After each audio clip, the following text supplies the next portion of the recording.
Network Entertainment.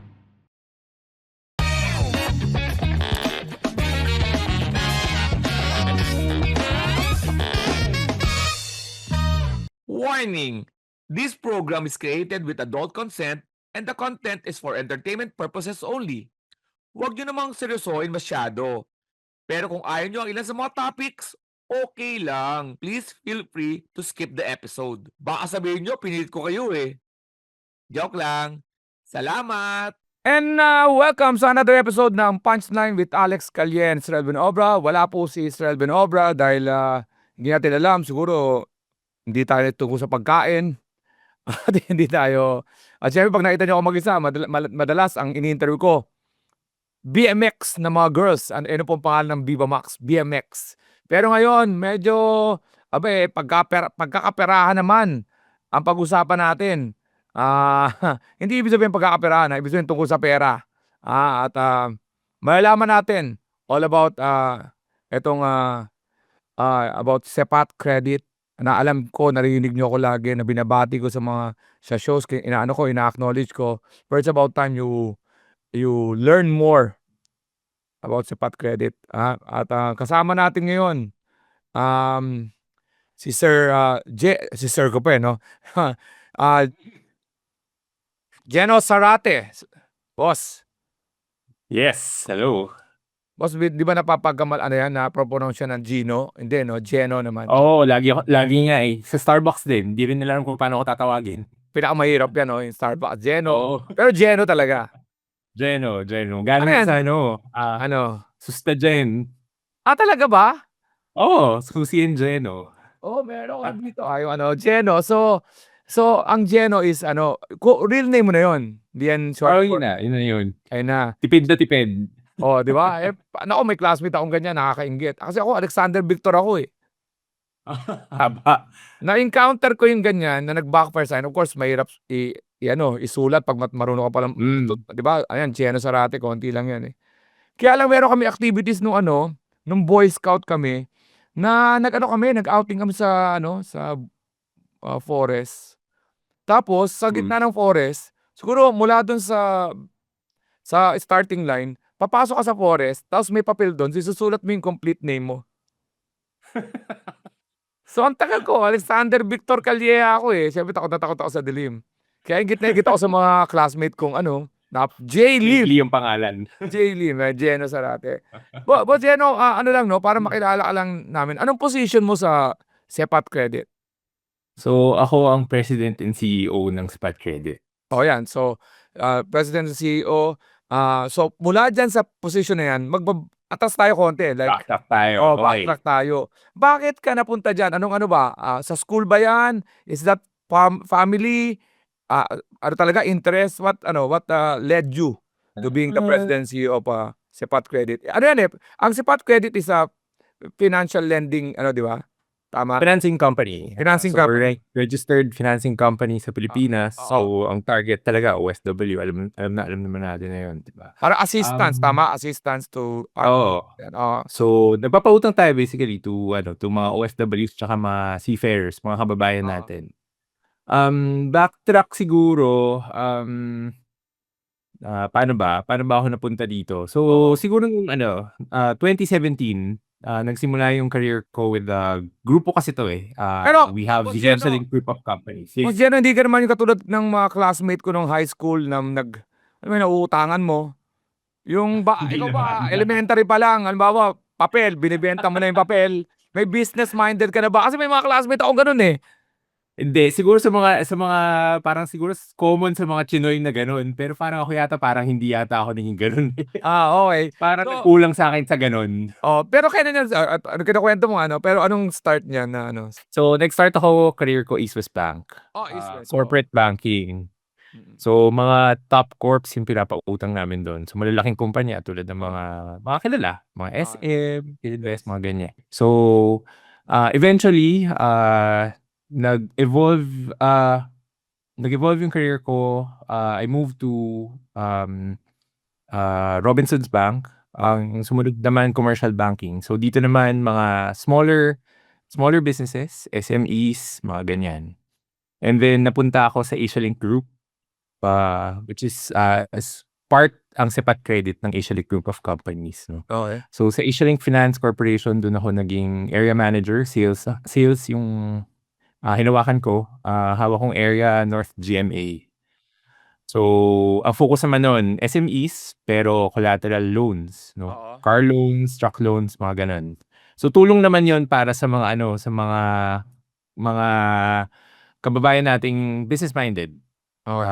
Meron ding nung panahon na yun, dun ko nakilala ang mga OFW loans. Doon. So sa Asialink dun nagsimula ang OFW loans. Basically, kinikater siya ng Asialink before the pandemic. Okay. Then after the pandemic, binuo yung Sipat Credit. Dun na parang nag-decide yung senior management, sige, hiwalayin natin yung OFW loans para matutukan, para mabigyan ng attention ang mga OFWs at saka mga seafarers. So ito, nabuo yung Sipat Credit, and yun na yung naging pinaka bread and butter ng Sipat Credit, OFW loans. Anong course mo, Boss Jeno? Ako, management sa Management. Ateneo. Nagano ka ba? Ang tawag doon? Masters or Wala. meron kang Hindi support na kaya ng ko. oras? Parang hindi ko hilig ang pag-aaral. Okay. From na-mention nyo, from that lending mula dun sa East-West, yan, Asialink, nag-focus bigla ang Sipat Credit sa OFW and seafarers, no? Ano yung paano simula? Sipat Credit, sumeparate. Ano ba ang Sipat pala? Ang Sipat ba, is there a meaning sa Sipat? Yes, meron. Actually, ang Sipat Credit, bahasa Indonesian yung Oo. name na yan. Yung Sipat means fast. Okay. Fast So, credit. it's an Indonesian word, fast credit. So, Okay. pabilis.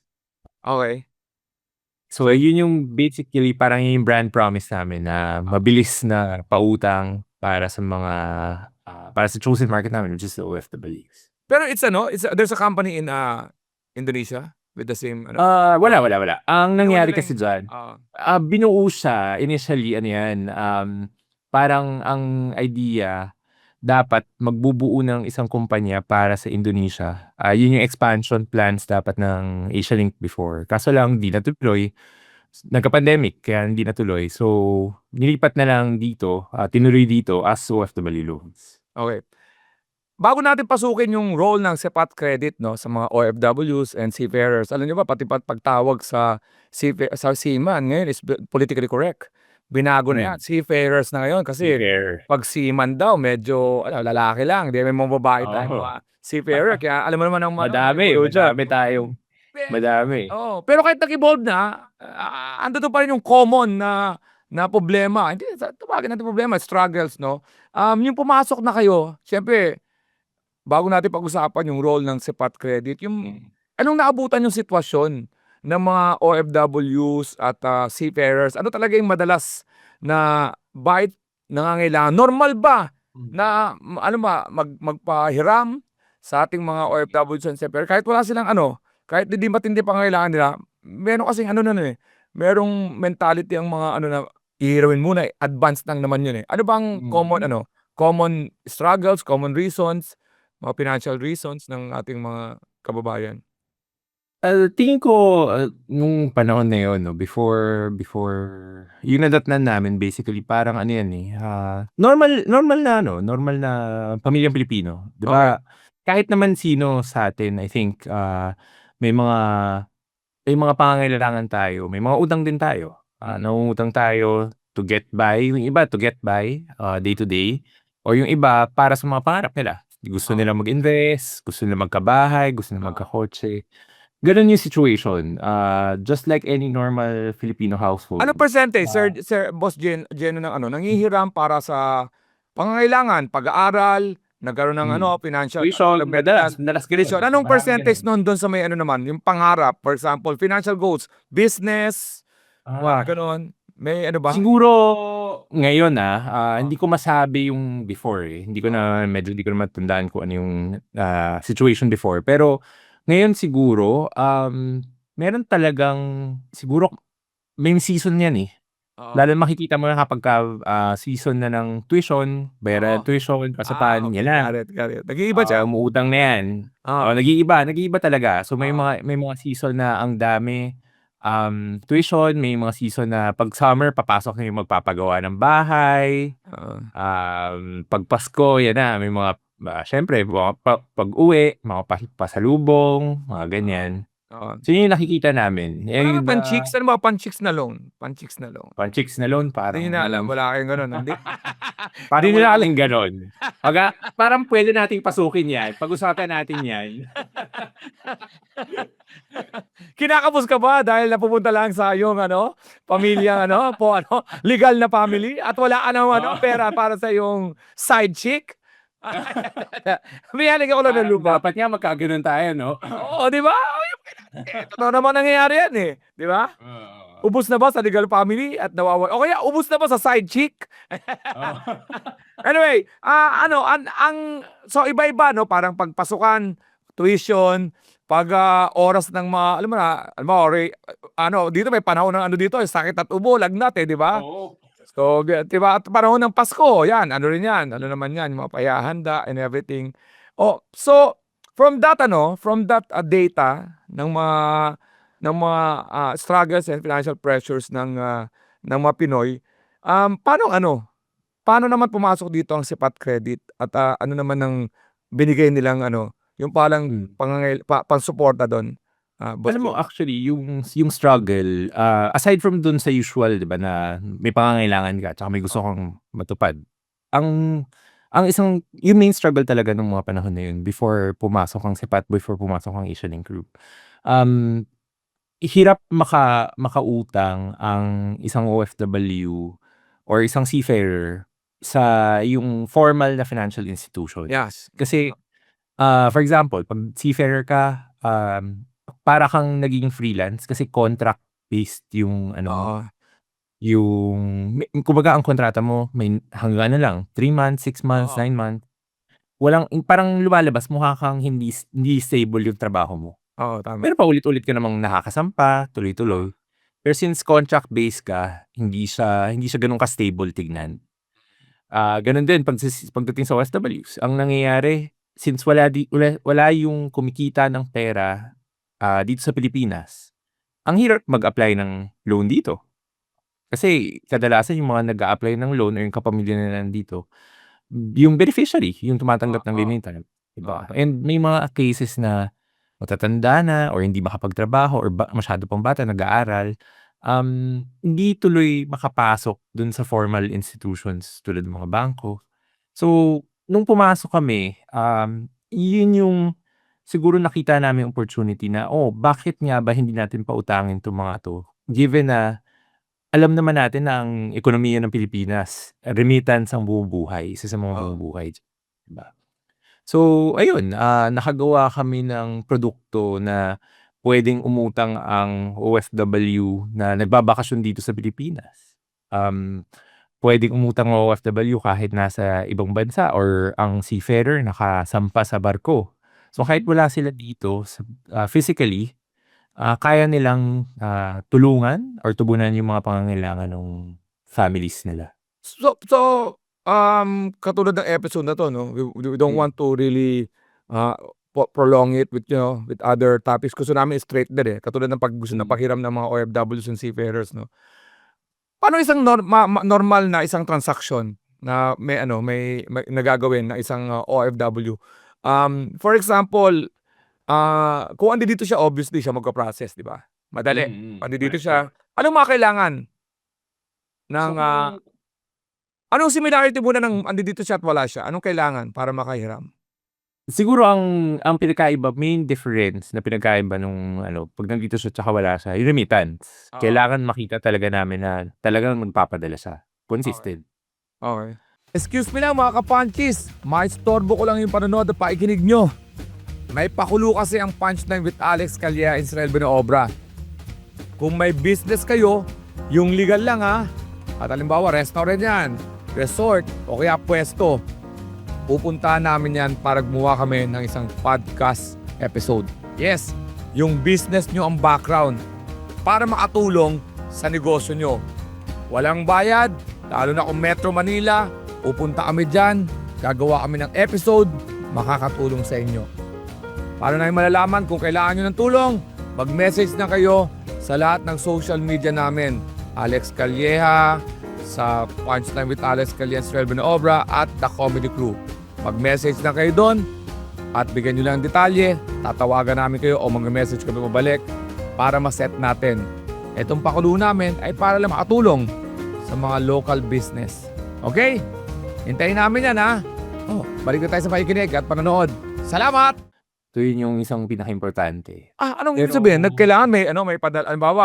Halimbawa, may nagpapadala siya to any means, no? Basta makita any nyo, may means. monthly. Gano'ng karami ang kailangan paita? 3 buwan at least. Talaga? Usually 3 buwan yan. Oo. Hindi So, pwede kailangan sa kita bangko? namin kasi consistent eh. Sa bangko, may mga papaita ka dapat na parang collateral di ba? Oo, madalas. Di ba? Collateral. Kaya nyo, May mga personal loans, pero ang personal loans, hindi siya naka-match para sa pangangailangan ng OFW. Or hindi siya naka-match, yung requirements, hindi siya naka-match para sa OFW. Naka-match siya para sa mga locally employed. Okay. Got it. Kailangan may Yun mga siya. COR, Certificate of Oo, COE, yan. Certificate of Employment, Oo. na para, di ba, Tapos regular ka. natatawagan. Oo, dapat may referral, Oo, correct. may Mga ganyan. payslip. Ang hirap. Tapos, oras pa, the time difference ng OFW, di ba? Hindi naman tama. mag-match yan lagi sa sa sa oras ng bangko. Kasi from an outsider like me, no, na hindi naman ako OFW at hindi rin naman ako, although aware ako sa Sepat Credit, no, pero hindi naman ako OFW and seafarer na I can avail, no.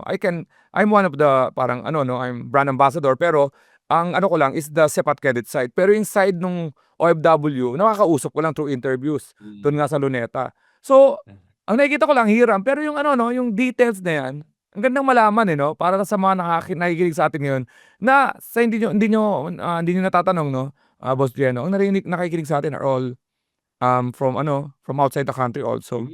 So ibig sabihin, manghihiram ako isa akong OFW o seafarer. Pero Boss Jeno, iba iba rin ang percentage natin sa OFW and seafarer, tama? May mga Meron. Yung may pinagkaiba yun sa interest rates. Mas siguro, paano ba?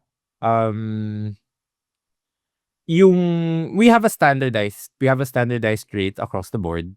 Pero nagkakaiba yan depending on the situation, on the level na din ng position ng mga aplikante. Okay. So usually nasa ganun siya. Anong pinakamaliit kong pwedeng hiramin? At anong pinakamalaking pwedeng hiramin? Of course, nasabi nyo na, no? Of course, manghihiram ka sa kakayahan mo magbayad base doon sa remittances mo, whatever. Kung ano man ba. Anong pinakamaliit na pwedeng hiramin? Para hindi ako mahiya. Ang pinakamaliit, 30,000. Okay. 30,000. Ang pinakamalaki, 1 million. Okay. Bakit naset yung 30,000? Anong basis nun? Natanong ko lang, di ba? 30,000 kasi ito ang basehan kasi namin sa syempre kung magkano yung sahod. ng So we cater to even domestic helpers. Okay. So may maliit na talaga. So mga domestic helpers lalo na in nearby countries like mga Hong Kong, Taiwan, ang sahod nila nasa mga ganung range. Mga usually mga 15 to 20.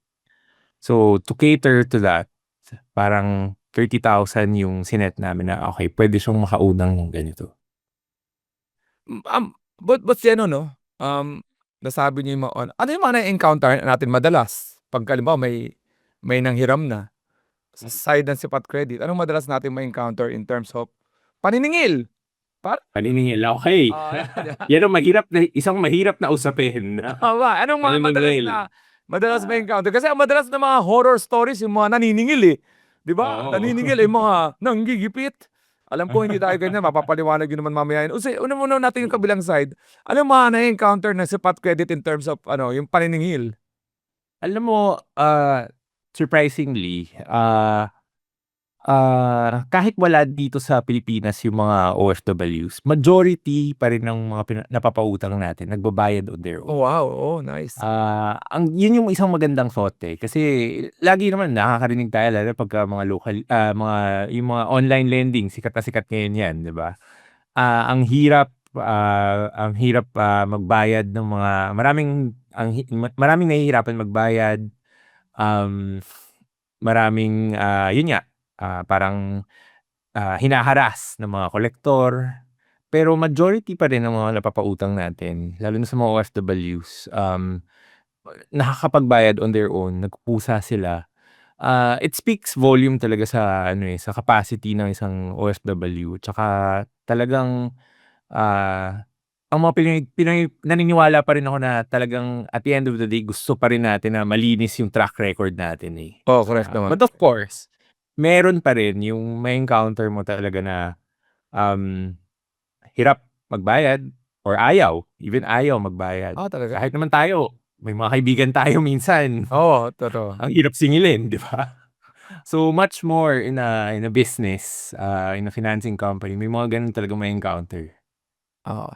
Eto naman, ano naman ang alam ko nagpapahiram ang, Sipat Credit. Ano naman yung mga ano nila, mga ginagawa nila? Siyempre ang pagpapahiram is ano yan, eh, part yan ng business niyo, eh. Pero meron ba tayong mga project, future projects or existing project na also ang aim is tumulong? Kasi para mabayaran kayo, minsan may mga gano'n ba tayong mga goals or projects na existing or in the near future para to, mga initiative, 'di ba? So far madaming projects na naka-pending lang naka-hold pa kasi nag-aantay pa tayo ng mga regulatory items, no. So may mga gano'n kasi. So we have to get clearance pa from our regulators. But siguro ang mashi-share ko ngayon, nagpaplano kami na maglabas ng mobile app na ang isang problema kasi na kadalasan na-encounter natin lalo na sa mga OFWs, hindi nila alam kung nababayad ba talaga yung pinapadala nila. Okay. So minsan ganyan. So minsan alam nila nagpadala na sila, nagbigay sila ng utos na, pambayad to sa Sipat or pambayad sa utang 'to. Pero kadalasan minsan Tao hindi wala na nagbayad, yan, eh. Oo, sa iba napupunta, eh. Pero may baka may side chick mga ganyan. 'Di, pero gano'n and it's a reality, talagang maraming OFWs yung may struggle sa gano'n. So, isa sa mga ano namin, gusto namin magkaroon ng visibility or magkaroon ng transparency pagdating sa mga kababayan natin. So, isa 'yun, important 'yun. Meron na actually ngayon sa ano namin, sa website namin, makikita nila kung yung balanse ba nila or may mga outstanding ba sila sa'min. But we're coming out with the mobile app para mas mabilis tsaka mas user-friendly. Oo, Hindi gano'n kahirap i-access para sa mga OFW. Kasi lahat naman tayo ngayon may smartphone na. tama. So, yung pinaka-common, 'di ba? So, yun. Yun yung isa sa mga projects. Maraming iba naman na pretty soon, we're coming out with different loan types naman para matugunan yung mga pangarap naman ng mga gustong ma-achieve ng mga OFWs. Yeah, so may mga gagawin na naman ako sigurado niyan na mga mga ano mga Lalabas na ulit si video. Kapitan C. Video to also ano yan, sponsor. We're down to last 2 questions, no? Boss Jeno. Boss Jeno, dun sa nangyari sa Middle East, with the fuel and everything, apektado naman tayo. May nagkaroon pa ng impact in terms of the OFW and seafarers, in terms of the payment or in terms of nag-spike ba yung mga nanghihiram because of the situation? Siguro the situation, siyempre, sobrang hirap ng sitwasyon na yun. I can't imagine kung ano yung pinagdadaanan ng mga OFWs na nandun, no? Yung matatakot ka, di mo alam kung ano yung mga naririnig sumasabog. But in terms of payments or in terms of situation, so far ang mga naririnig namin, marami tayong kababayan, hindi naman sila nawawalan ng trabaho. Tuloy-tuloy pa rin. Majority tuloy-tuloy pa rin. Okay. But there are some na may mga ibang kumpanya, I think, nag-stop muna or Oo. pinag-force leave sila. So, may mga iba tumatawag sa atin, nakikiusap kung pwedeng magkaroon ng adjustment sa payments nila. So, yun naman, pagka gano'n, syempre, in such a situation, ang hirap naman magpumilit na mangolekta, parang hindi naman tayo gano'n. So, sa gano'ng sitwasyon, pinapayagan natin na ina-adjust natin para makatulong na rin sa mga kababayan natin. Yun. Ano, Boss Jeno, to wrap this up, no? Ano yung mga pwede nating imensahe sa mga OFWs who are listening right now, the seafarers? Ano yung mga, baka mamaya may nakalimutan pa kayo sabihin. Maybe you can, this is the opportunity, no, to address yung mga nakikinig sa atin. Sige. So, sa mga kababayan natin, well, una sa lahat nagpapasalamat kami, 'no, kasi, not just because of you may sapat credit, but, kundi dahil sa mga kababayan nating OFWs na tuloy-tuloy yung padala. Actually, even ngayon sa Middle East, ang laki pa rin kahit papaano, tuloy-tuloy pa rin yung padala nila, mga OFWs. Oo. So, despite yung mga pinagdadaanan nila, their struggles, mga unseen struggles kasi wala sila dito, 'no. Talagang saludo ako sa kanila dahil patuloy pa rin nilang tinataguyod yung mga pamilya nila. Talagang ang focus pa rin nila, kaya sila bumabangon araw-araw is para talaga may maipadala para sa mga pamilya nila.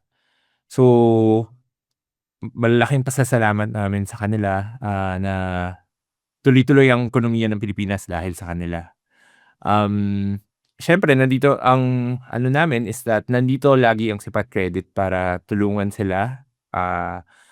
Kung nahihirapan silang makahiram sa mga kamag-anak nila, mga kaibigan nila, kami yung una dapat nilang puntahan pagka pinansiyal na problema yung hinaharap nila.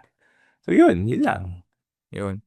Ayun, Boss Jeno, para ano, no, speaking of OFWs, no, gusto ko lang parang i-acknowledge natin yung mga ano nila, no, yung mga sinong pinakamalaking ano, yung parang lugar. Kung alam mo may barko man 'yan, 'di natin malalaman yung barko. Sa mga places, sino talaga ang medyo ano natin, parang pinaka-customer natin in Ng terms of percent? pinapadalhan ng OFW? Oo, yung mga Ano yan, nag-aabot Middle sa East. Middle East, oo. Middle East talaga. Majority, parang if I'm not mistaken, 30% or more than 30% ng deployment ng OFW sa Middle East pumupunta. Kaya medyo mahirap din ngayon na dahil sa giyera, medyo nahinto yung pag-deploy ng mga bagong OFWs, yung mga first timer na OFWs papuntang Middle East. Yan. So ito, Boss Jeno, sasamantalahin ko lang, 'no. So kausap natin yung President at CEO ng Sipat Credit. At dahil diyan, tapos na po yung aming pag-interview sa kanya, tamang-tama may show ako diyan sa Japan. Tawanan sa Japan, June 13 sa may Yokosuka Arts Theater. So kita-kits tayo diyan. Speaking naman of Australia, andiyan tayo sa Australia sa August 29. Madadagdagan pa yan ng Sydney, abangan niyo August 29. Melbourne muna. So check niyo lang yung social media ko at para makita niyo yung updates. At sa Singapore naman, sa September 19, diyan sa same venue namin. Details alexcalea.com at andacomedyco.com. Maraming salamat, Boss Jeno Sarate, ang Maraming President salamat. CEO. Yun, again, thank you for also getting my service. And kasi medyo malapit din ako dahil may mga kamag-anak ako na mapamangkins na. Nasa New Zealand, nasa Australia, may ano ako, may Middle East din ako. And we perform also sa Middle East like Dubai, and I have a show sa Qatar. Ninuluto sa Qatar, September. Siguro mas okay, pag okay na yung Sana mas okay na by then. mga balik-balik na. Pero Actually, lahat ng ano? ano ngayon, lahat ng tao ngayon, kung tutusin mo, lahat talaga may encounter sa OFW, 'no? Oo. Ako kasi ang thinking ko dati nung medyo mas bata-bata, parang lalo na ako, coming from a background na Chinoy, madalas ang iniisip mo lahat 'yan may business, 'di ba? Gano'n yung stigma pagka Chinoy, Pero may mga naging kaibigan din ako, may mga kamag-anak din kami na nag-OFW din. Di lang sila yung sabihin mong laging nagpapadala, pero naging OFW din sila, nagtrabaho sila abroad, nag-aral abroad, mga gano'n.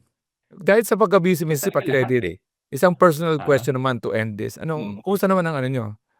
What's your status? Are you married? Ako, Oo, may girlfriend. girlfriend. Oo. OFW. Hindi, joke. LDR.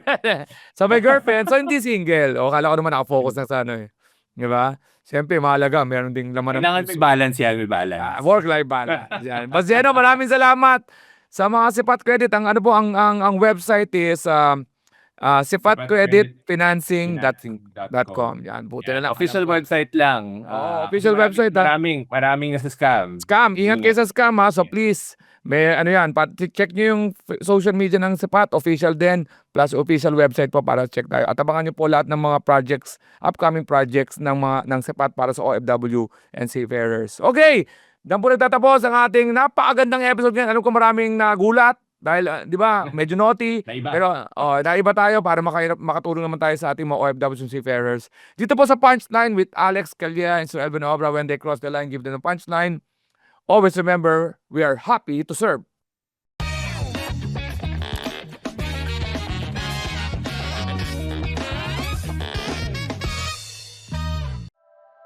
The opinions of podcast creators, hosts, and guests are not necessarily reflective of the official stance of the Pod Network Entertainment, its hosts, or other network programs. The content created by the people behind the podcast is personal and not meant to harm any religion, ethnicity, group, organization, company, or individual.